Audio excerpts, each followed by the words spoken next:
por 35 anos, fui a filha invisível. Aniversários esquecidos. Conquistas ignoradas. Minha presença nos jantares familiares parecia um incômodo. Mas nunca imaginei que minha própria irmã me entregaria um presente no meu aniversário, sorrindo maliciosa e dizendo: talvez este teste de DNA explique por que você sempre foi o erro de outro homem nesta família. O riso que se seguiu ainda ecoa na minha mente. O risinho nervoso da mãe. O silêncio do pai. Os olhos de Lily brilhando com algo que parecia mais fome do que humor. Fiz o teste, não porque ela queria, mas porque eu precisava entender por que ela estava tão ansiosa. 3 meses depois, o advogado da família marcou uma reunião urgente. Quando mãe e Lily entraram e me viram sentada com meu próprio advogado, suas caras ficaram brancas. Elas pensaram que estavam me enterrando com aquele teste de DNA. Não sabiam que estavam cavando suas próprias sepulturas. Você já descobriu que aqueles que deveriam te amar estavam conspirando contra você o tempo todo? Meu nome é Emily Carter. Tenho 35 anos. Analista financeira. Construí minha carreira com disciplina e determinação, porque ninguém na minha família me deu nada. Enquanto minha irmã mais nova, Lily, recebia elogios por simplesmente existir, aprendi cedo que minhas conquistas seriam ignoradas ou criticadas. A viagem até a casa dos meus pais parecia mais longa naquela noite. 3 meses haviam passado desde o funeral do meu pai.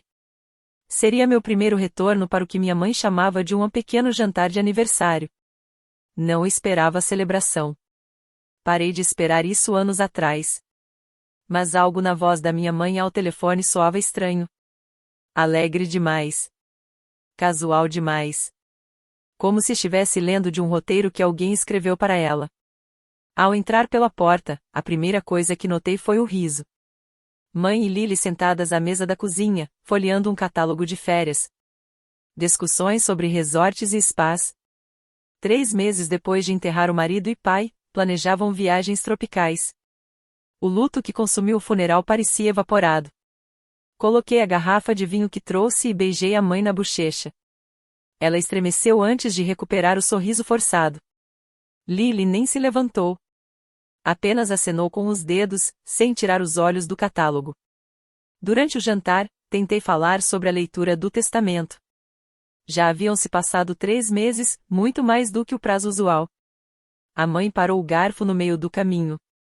Ainda não estamos prontas, querida. Estamos de luto. Ela olhou para Lily, que redirecionou a conversa para a recente promoção no trabalho. Observei os olhares trocados durante a refeição.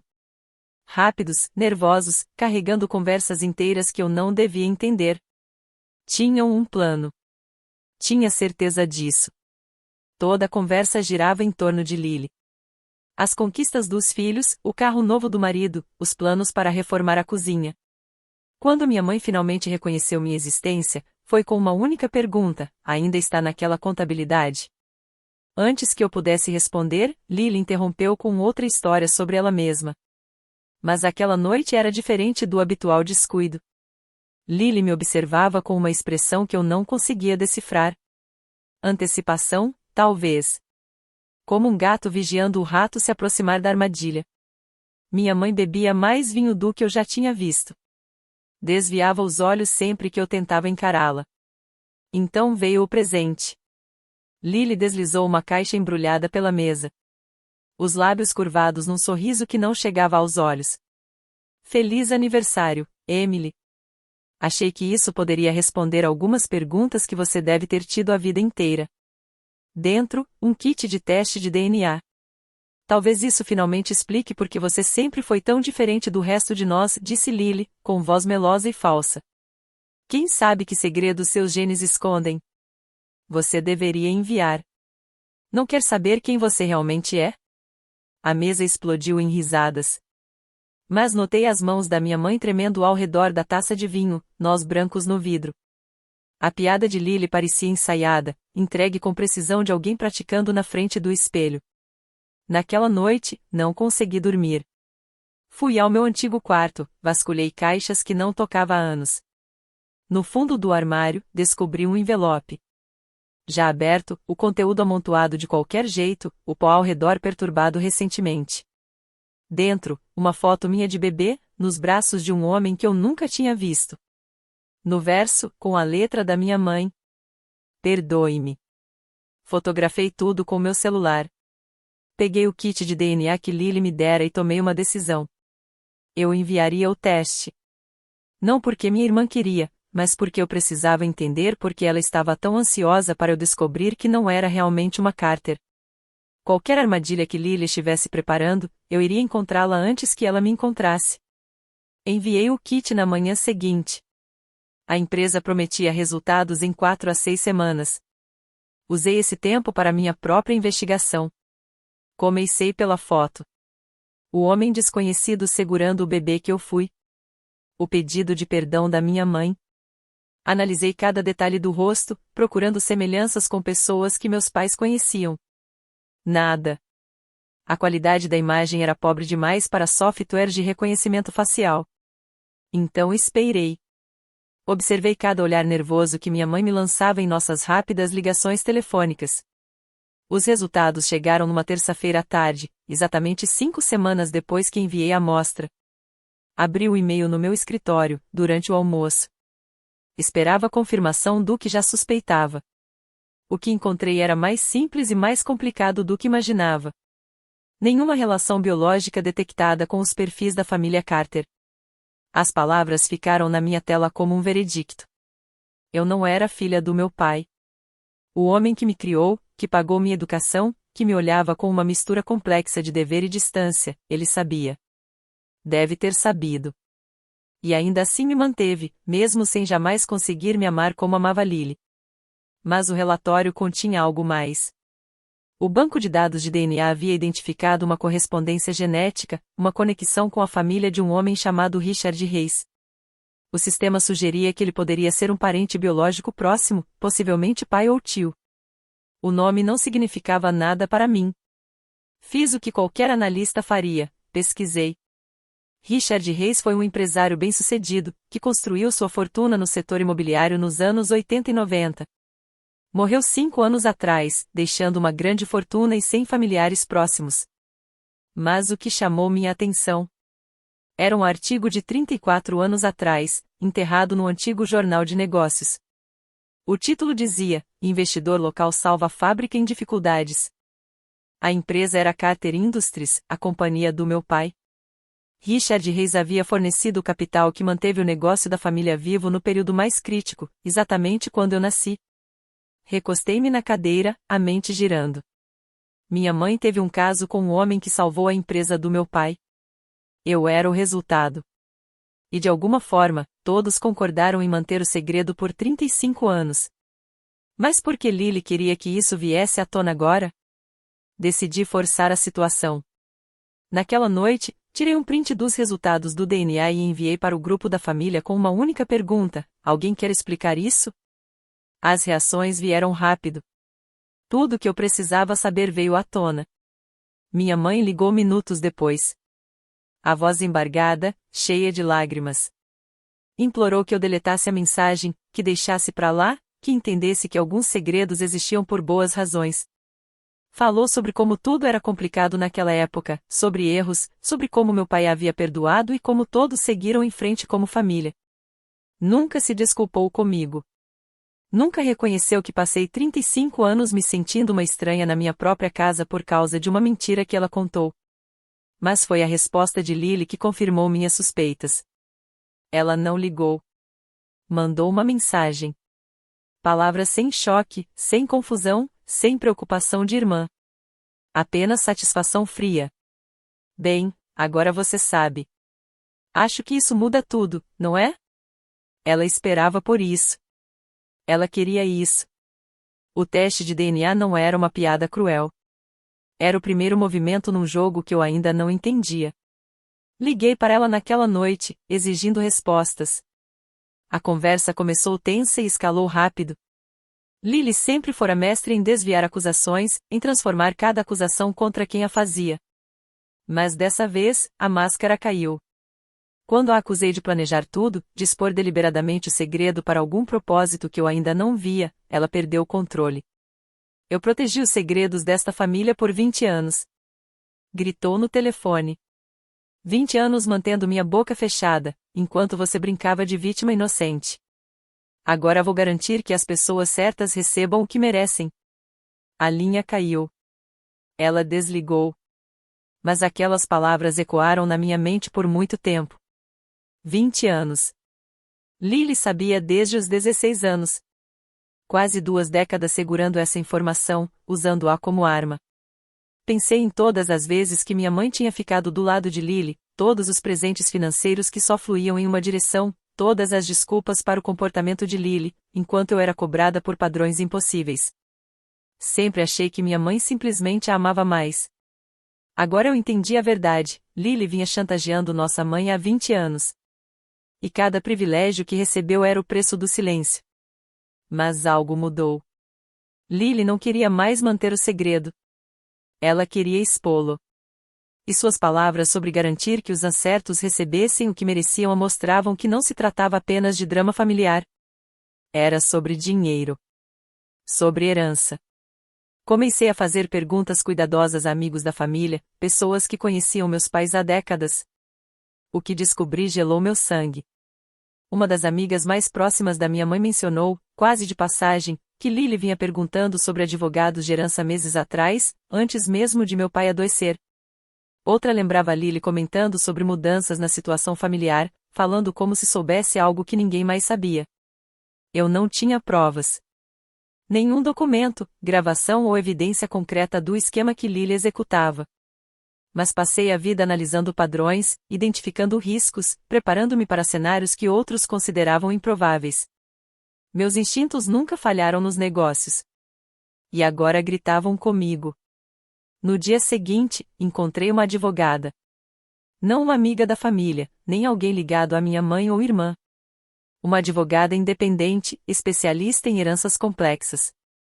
Expliquei minhas suspeitas, compartilhei o pouco que sabia e pedi que me ajudasse a entender meus direitos como possível beneficiária da herança do meu pai. Ela ouviu sem julgar, anotou tudo e prometeu investigar.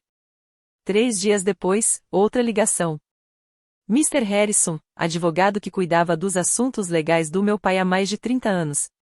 Emily, há coisas que seu pai queria que você soubesse e disse. Coisas que ele me instruiu a revelar apenas em circunstâncias específicas. Essas circunstâncias agora foram cumpridas. É hora da leitura do testamento, e você deve estar preparada para o que vai ouvir. Concordei em comparecer na leitura marcada para a semana seguinte. Liguei para minha própria advogada e pedi que me acompanhasse. Qualquer armadilha que Lily tivesse preparado, eu não entraria de olhos fechados. O escritório Harrison e Associados ocupava todo o último andar de um prédio antigo, da época do meu avô. Cheguei 20 minutos mais cedo, com minha advogada Sarah Chen. Ela me aconselhou, observar tudo e falar apenas se fosse diretamente perguntada. Assentamos perto da janela, longe da mesa principal, e esperamos. Minha mãe chegou em seguida. Parecia ter envelhecido 10 anos no último mês.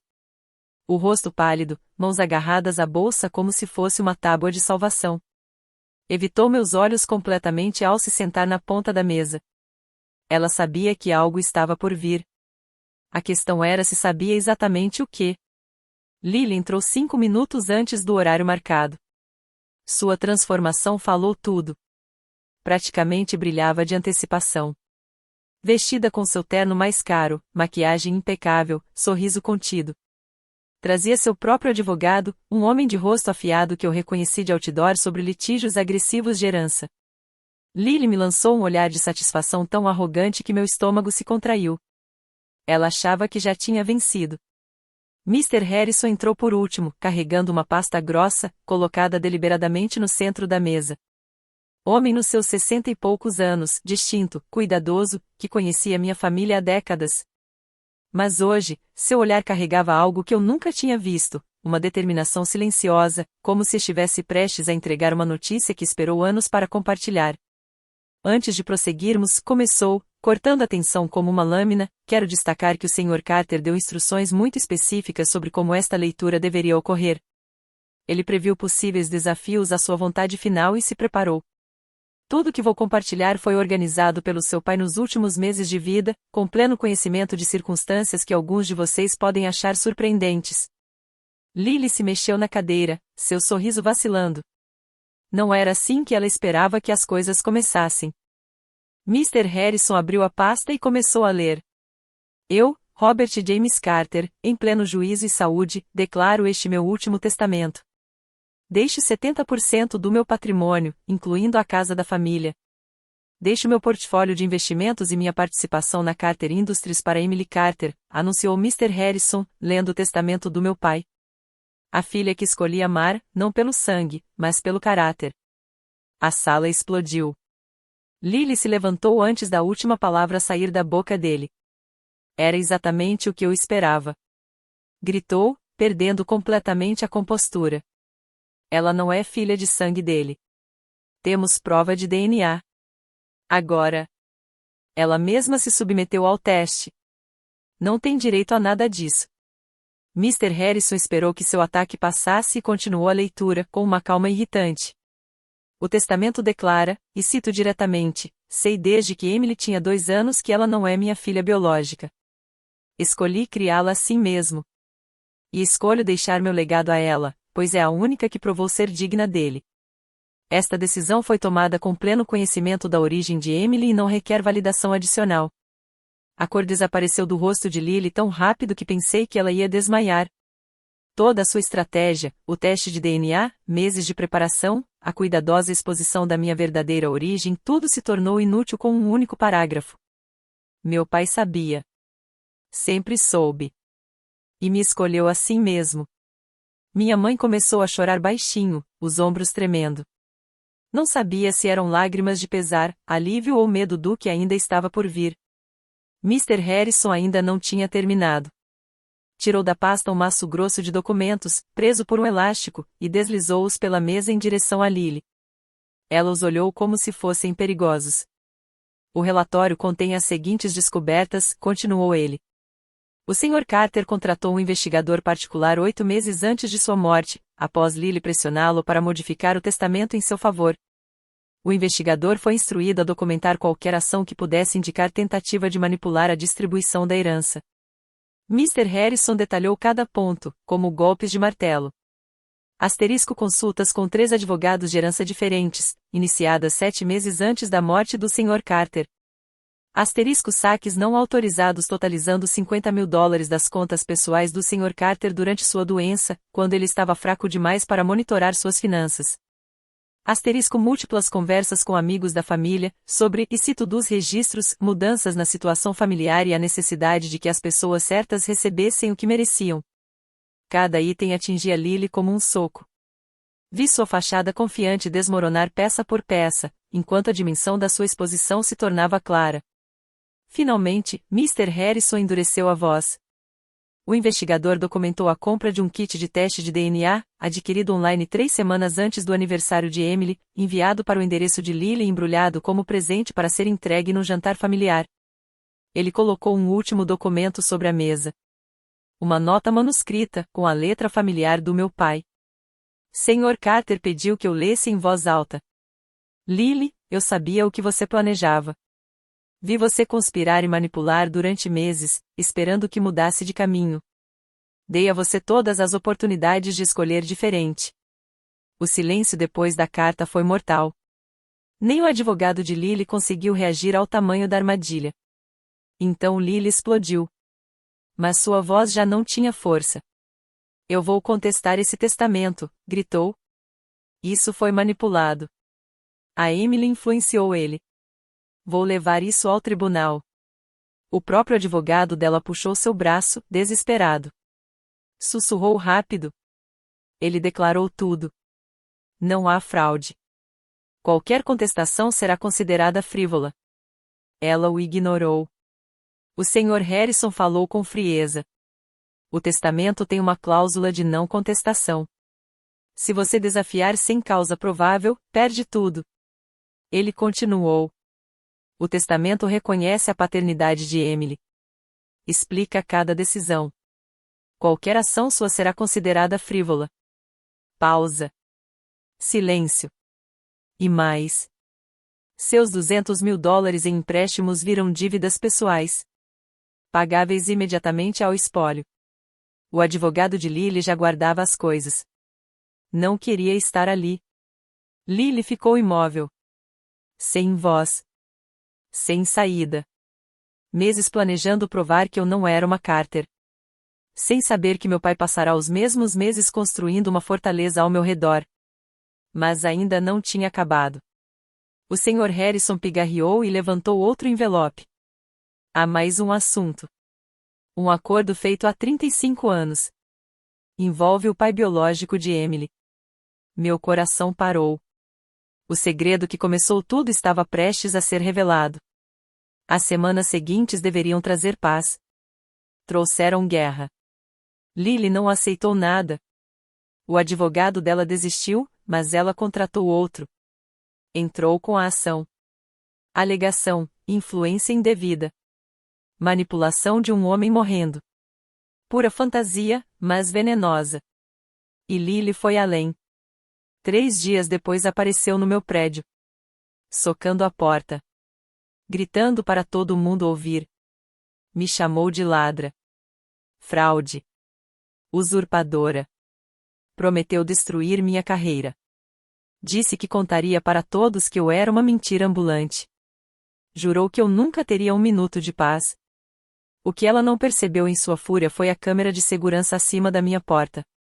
O prédio instalara aquelas câmeras 2 anos antes. Placas indicavam claramente: gravação em andamento em todos os andares. Toda a sua explosão foi capturada em vídeo de alta definição, com áudio completo. A audiência de mediação obrigatória aconteceu 6 semanas depois. Lily chegou com seu novo advogado, cada vez mais desconfortável, enquanto minha advogada, Sarah Shane, apresentava a nossa defesa.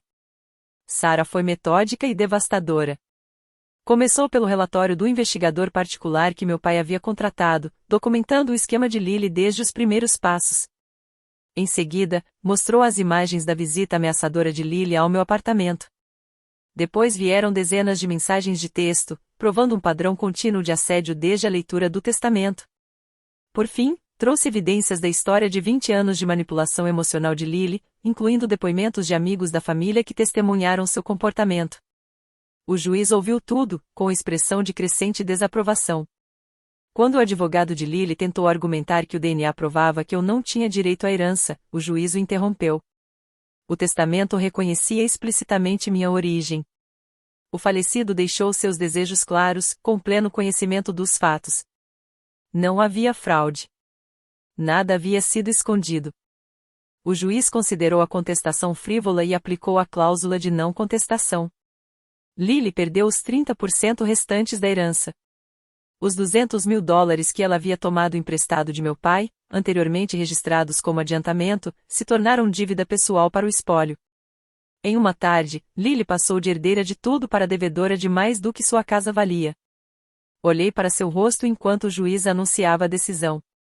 Por um instante, vi algo por trás da raiva, a irmãzinha que eu lembrava da infância, antes que o ciúme e o senso de direito a transformassem em alguém irreconhecível. Mas desapareceu, substituída por fúria fria. Ela saiu do tribunal sem dizer uma palavra. Minha mãe veio me ver naquela noite. Parecia menor do que eu já tinha visto, esmagada pelo peso dos segredos que carregou por 35 anos. Sentou-se no meu sofá, com uma xícara de chá que nunca bebeu, e finalmente me contou a verdade. Richard Reis não era um estranho que apareceu brevemente na vida da minha mãe. Ele era o melhor amigo do meu pai, colega de faculdade, padrinho do casamento deles. Quando descobriram que meu pai era infértil, o casamento quase desmoronou. Minha mãe queria filhos desesperadamente. Meu pai se sentia um fracasso. Eles se separaram por quase 1 ano. Durante esse tempo, minha mãe encontrou conforto em Richard. Ele era a única pessoa que entendia ambos, que os amava, que queria ajudá-los a seguir em frente. Quando minha mãe descobriu a gravidez, os 3 tomaram uma decisão juntos. Richard se afastaria completamente, sem reivindicar-me como sua filha. Nunca interferiria na minha criação. Meu pai me criaria como sua filha, me daria seu nome e sua proteção. E Richard ajudaria a salvar a Carter Industries, que na época estava à beira do colapso, fornecendo o capital que manteve o negócio da família vivo. 2 advogados testemunharam e documentaram o acordo, Mr. Harrison, representando meus pais, e outro advogado, representando Richard. Eles estabeleceram condições específicas para o caso de a verdade algum dia vir à tona. Minha mãe chorou enquanto me contava isso. Disse que sempre planejou me contar algum dia, mas o momento certo nunca chegou.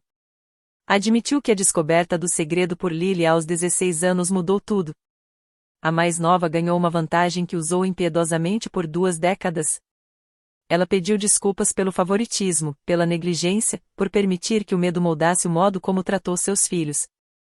Eu ouvi sem interromper. Quando terminou, não ofereci conforto. Apenas disse que precisava de tempo para processar tudo.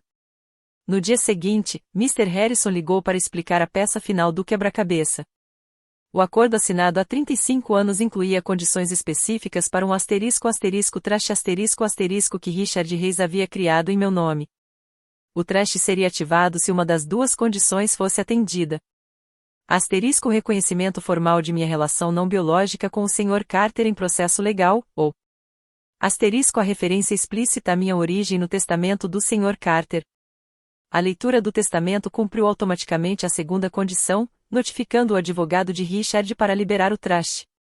Richard havia morrido 5 anos antes, mas passou décadas construindo esse trash para mim. Acrescentava recursos regularmente, acompanhando minha vida à distância. Prometera manter o trash, nunca entrando em contato, mas nunca me esquecendo.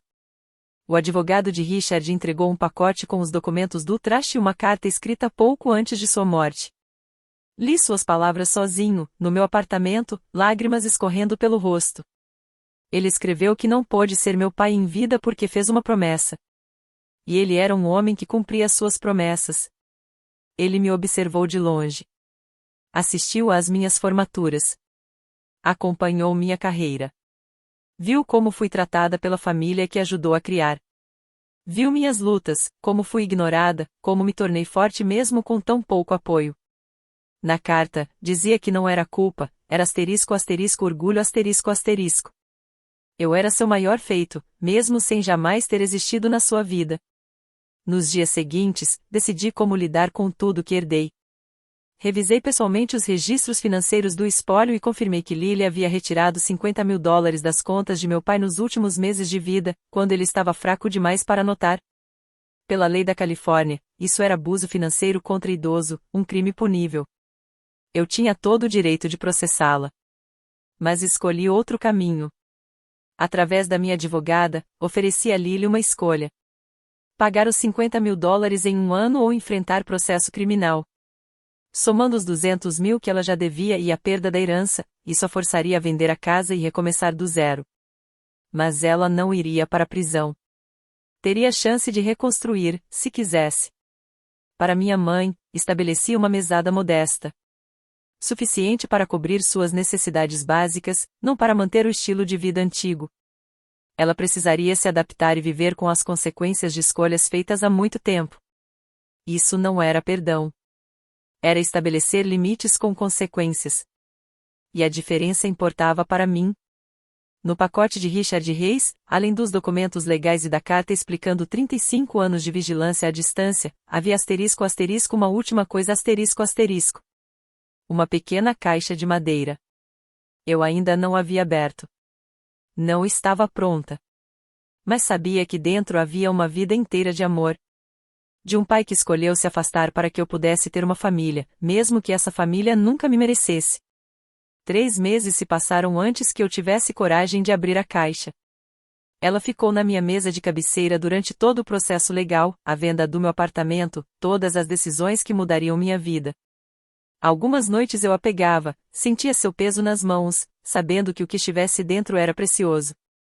Um presente de um homem que eu nunca conheci, mas que havia me amado à distância. Na manhã em que finalmente abri, era um domingo comum no final da primavera.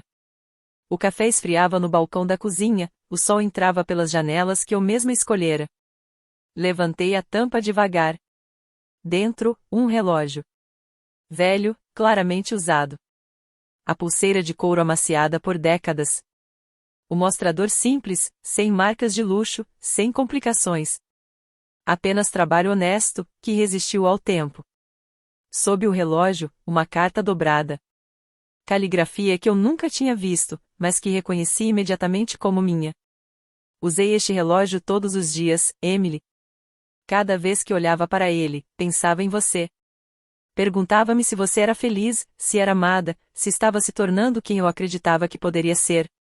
A resposta às duas primeiras perguntas muitas vezes era não, e eu não podia interferir. Esse era o preço da minha promessa, dar-lhe uma família que eu esperava que a tratasse melhor do que os outros fizeram. Este relógio conta cada hora que eu queria passar com você, cada aniversário que queria ligar, cada formatura que assisti do fundo da sala, saindo antes que alguém me visse, cada vez que vi você lutar e precisei me afastar. Agora, ele conta as horas da vida que você merece, da vida que conquistou, da vida que sempre soube que construiria. Segurei o relógio contra o peito e chorei. Não eram lágrimas de tristeza. Era o alívio de uma solidão que carreguei por 35 anos sem entender sua origem. Passei a vida me sentindo invisível, não amada, como se algo em mim fosse errado. Agora eu entendia, nunca estive sozinha. Alguém me observava, se orgulhava, me amava à distância. Aquele peso não era prova de minha inadequação. Era apenas o preço de uma promessa feita antes do meu nascimento, por um homem que me amou o suficiente para me deixar ir. Coloquei o relógio naquela manhã e nunca mais tirei. A casa da família Carter foi vendida semanas depois da listagem. Não participei da vistoria final nem do fechamento. Contratei profissionais para empacotar o que restava e doar quase tudo. Demasiadas lembranças viviam naquelas paredes, e nenhuma era quente. O dinheiro da venda, somado à minha herança de ambos os pais, me deu escolhas que nunca imaginei. Mas eu não queria mansão, apartamento de luxo ou símbolos de status que haviam importado a família que deixava para trás. Comprei uma pequena casa de campo. Velha, pequena, desgastada nas bordas, exatamente como eu. O jardim, negligenciado por anos, cheio de potencial, esperando para renascer. A cozinha era minúscula, mas iluminada. O quarto tinha vista para um lago, onde os patos se reuniam de manhã. Na primeira noite, ouvi o silêncio e percebi, nunca conheci a paz. Apenas ausência de conflito, o que não é a mesma coisa. Enchi a casa de livros. Sempre quis ler, mas nunca tive tempo. Aprendi a cuidar do jardim, cometendo erros e aprendendo com eles, sem ninguém me dizer que eu estava fazendo errado. Pintei as paredes com cores que amava, sem pedir permissão ou aprovação. Pela primeira vez em 35 anos, cada decisão era minha. Sozinha. Sem ninguém para agradar, sem ninguém para provar que estava errada. Ninguém medindo meu valor com padrões que eu jamais poderia alcançar. Descobri, lentamente e com surpresa, que realmente gostava da pessoa que me tornei quando ninguém dizia que eu não era suficiente. Meu relacionamento com minha mãe se tornou distante, mas funcional. Falávamos ao telefone uma vez por mês. Conversas breves sobre nada importante. Ela perguntava sobre minha saúde, meu trabalho, meu jardim. Eu respondia educadamente, sem detalhes. Não passávamos feriados juntas. Não fingíamos proximidade. O calor que poderia existir havia sido sacrificado há muito no altar de segredos e favoritismo. Eu não tinha interesse em fingir o contrário. Ela fez suas escolhas. Agora vivia com elas. Não havia punição no meu distanciamento, apenas a consequência natural de décadas sendo sua filha menor. Com Lily, não havia nada. Ela ligava repetidamente nas semanas após a mediação, deixando mensagens que variavam entre desculpas chorosas e acusações furiosas. Apaguei todas, sem ouvir além das primeiras palavras. Mandou e-mails que nunca abri. Tentou contato por conhecidos em comum, que rapidamente aprenderam a não repassar suas mensagens. Quando foi forçada a vender sua casa para cobrir dívidas, os $200.000 de empréstimos, os $50.000 de restituição, as custas legais do processo perdido, ela me enviou uma carta. Reconheci a caligrafia no envelope e quase joguei fora sem abrir. Mas algo me fez ler, só uma vez. Ela escrevia sobre a injustiça de tudo, como eu teria roubado o que era dela, como meu pai teria sido manipulado, como os tribunais a haviam falhado. Nada disso era culpa dela, dizia. Pedia dinheiro, pedia perdão, pedia que eu lembrasse que éramos irmãs. Como se essa palavra ainda tivesse algum sentido, depois de tudo que ela fez. Li a carta uma vez. Depois, joguei no lixo. Não senti nada. Nem raiva, nem satisfação, nem mesmo o frio prazer de ver o karma agir. A ruína de Lily não era vingança. Era simplesmente o que acontece quando uma vida inteira de manipulação encontra um muro que não pode encantar, ameaçar ou enganar. Ela mesma construiu a armadilha e entrou nela de livre e espontânea vontade. Eu não devia nada a ela. Nem mesmo a energia do ódio. A ideia da fundação me veio numa noite tranquila, sentada no jardim, vendo o sol se pôr. Pensei em todas as crianças que crescem em casas como a que sobrevivi. As não favorecidas, as ignoradas, aquelas cujo valor é medido contra irmãos que nunca erram. Pensei em como minha vida poderia ter sido diferente se alguém tivesse estendido a mão, oferecido ajuda, mostrado que a forma como fui tratada não era culpa minha, nem meu destino. Chamei de *Reis Carter Foundation em homenagem a ambos os pais. O pai que me criou, sabendo que eu não era de seu sangue. E o pai que me amou à distância, que escolheu me proteger. A Fundação oferece bolsas de terapia, apoio psicológico, recursos para crianças negligenciadas e programas que ensinam autoestima e resiliência. Ela nasceu da dor, mas também do amor que finalmente pude receber. Para adultos que precisam curar traumas familiares. Mentoria de carreira para quem está reconstruindo a vida após sair de sistemas tóxicos. Apoio emergencial para quem precisa sair de situações perigosas. A fundação é pequena por enquanto, mas vai crescer. Cada pessoa que ajudamos será prova de que a dor pode se tornar propósito. Que feridas podem se tornar sabedoria. Que a criança negligenciada pode crescer e espalhar amor de formas que sua família jamais imaginou. Hoje à noite, estou no meu jardim, enquanto o sol se põe. Uso o relógio de Richard, um livro fechado no colo. Minha casa brilha atrás de mim. Os patos descansam no lago. Não espero ninguém. Não tento provar nada. Não estou curando. Estou curada. Olho para o relógio no meu pulso e penso nos dois homens que escolheram me amar de formas imperfeitas. Um me criou, sabendo a verdade, e me deixou seu legado. O outro me observou à distância e me deixou seu orgulho. Ambos viram algo em mim que eu não via em mim mesma por 35 anos. Minha irmã me deu um teste de DNA para provar que eu não pertencia à família. No fim, ele provou que dois pais, um que me criou e outro que me observou de longe. Ambos me escolheram, mesmo sem obrigação. No final, a maior herança não foi dinheiro nem propriedades. Foi finalmente entender que sempre fui digna de amor.